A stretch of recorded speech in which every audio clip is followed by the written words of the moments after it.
රැහේ ලේ උරුමේ සත්‍ය කතාන්දරය සිව්හෙල යක්ෂ පරපුර නුඹට බාරයි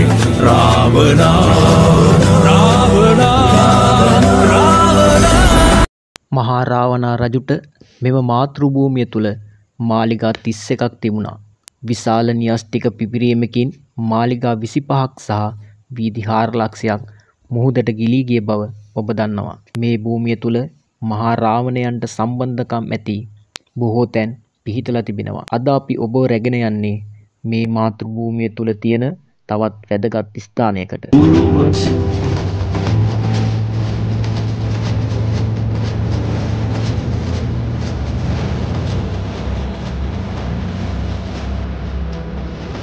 මාදුරුවයත් කන්දේගමත් අතර පිහිටි වර්තමානයේ දානිගල කන්ද එහෙමත් නැත්නම් පිටසක්වල කන්ද කියා හඳුන්වන සුවිශේෂී ස්ථානයට.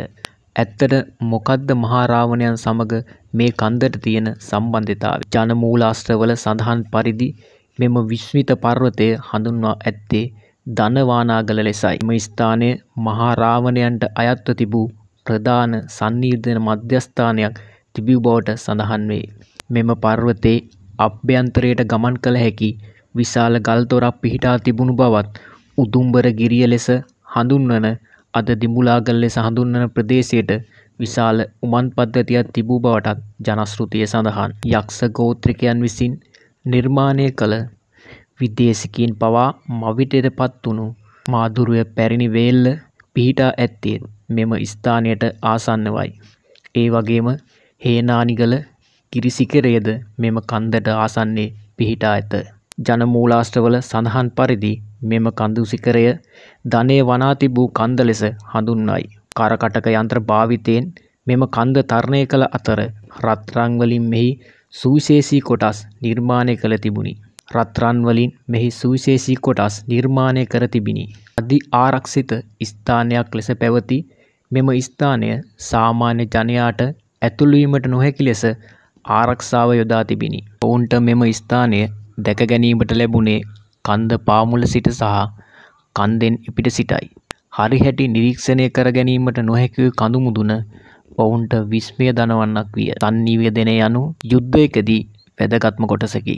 මේ ඔවුන් ධනය ලෙස සැලකූ අතර ජනයා සැලකුවේ ධනය වනා ඇති කන්ද ලෙසයි. පසුව එය කාලයාගේ ඇවෑමෙන් දානිගල ලෙස හඳුන්වයි. මෙහි ප්‍රධාන වශයෙන් සංනිවේදනය කොටස් දෙකකි. පෘථිවිවාසීන් සමග හා එයින් එපිට පිටසක්වල ජීවීන් සමග ප්‍රධාන වශයෙන් සංනිවේදනය කළ දැවන්ත නිර්මාණයක් ලෙස දානිගල කඳු මුදුන හඳුන්වයි. රාවණා යුගයෙන් පසුවද මෙහි පිටසක්වල ජීවීන් සමග සම්බන්ධකම් තිබූ බවට සාක්ෂි ඇත. මේ ස්ථානයට ළඟාවීමට ප්‍රධාන මාර්ග දෙකක් ඇත. කන්ද පිටුපසින් අප පැමිණි මාර්ගය ගිරිදුර්ග වනදුර්ග මැදින් ගමන් කළ යුතු කඳු කීපයක් තරණය කළ යුතු කටුක මාර්ගයකි. මෙම ස්ථානයට ළඟාවීමට එම මාර්ගයෙන් පැය 4ක කාලයක් පමණ ගත වේ. පැරණි මුර පොළවල් ගල් උගුල් විශාල සංඛ්‍යාවක් මෙම මාර්ගයේ දක්නට ඇත. දානිගල කඳු මුදුනට ළඟා විය හැකි පහසුම මාර්ගය කන්දේගම පුරාණ රජමහා විහාර ආසන්නයේ ඇති මාර්ගයයි. මේ වන විට එහි නිදන් හොරුන්ගේ ග්‍රහණයට ලක්ව ඇත. රාවණා යුගයෙන් පසුව මෙම භූමිය මහා සංඝයා වෙනුවෙන් පූජා කර ඇත.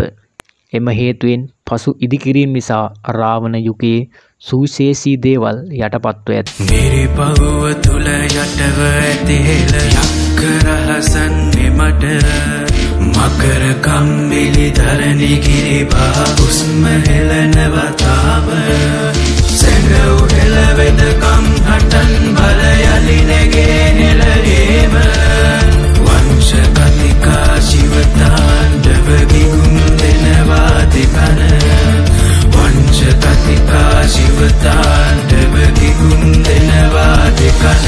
කෙසේ වෙතත් මෙම පුරාණ රජමහා විහාරස්ථානයේ සිට දානිගල කඳු මුදුන තෙක් ඇති ප්‍රදේශයේ ඇති නිර්මාණ යුග කීපයකට අයත් බව පෙනේ. අදටත් මෙම කඳු මුදුන තරණය කරන ඕනෑම කෙනෙකුට සුවිශේෂ පාෂාණ විශේෂයක් දක්නට ලැබේ. විශේෂයෙන් කැබලි කර නිර්මාණය කරන ලද තිරිවානා ස්තරයකි. අදටත් එහි ශේෂ වී ගිය කොටස් ඔබට නිරීක්ෂණය කළ හැක. මෙම තිරිවානා ස්තරය ඇතිරීමට ප්‍රධාන හේතුව රාත්‍රී කාලයේදී පැමිණෙන ගුවන් යානාවලට ගුවන් පතයට ගොඩ බැසීම සඳහා සහායක් ලබා දීම සඳහායි.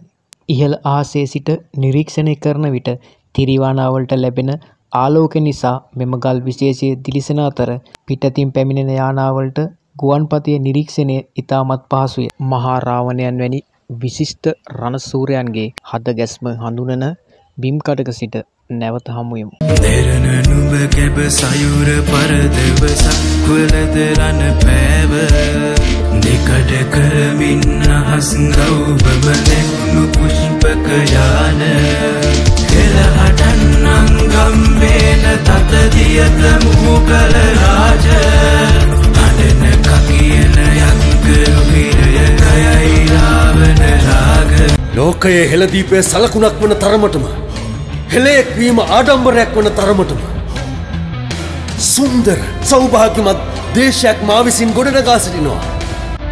හෙළයන්ගේ ඉතිහාසය ආඩම්බරයක් වන තරමේ විශිෂ්ටතම රාජ්‍ය අපගේ වේ.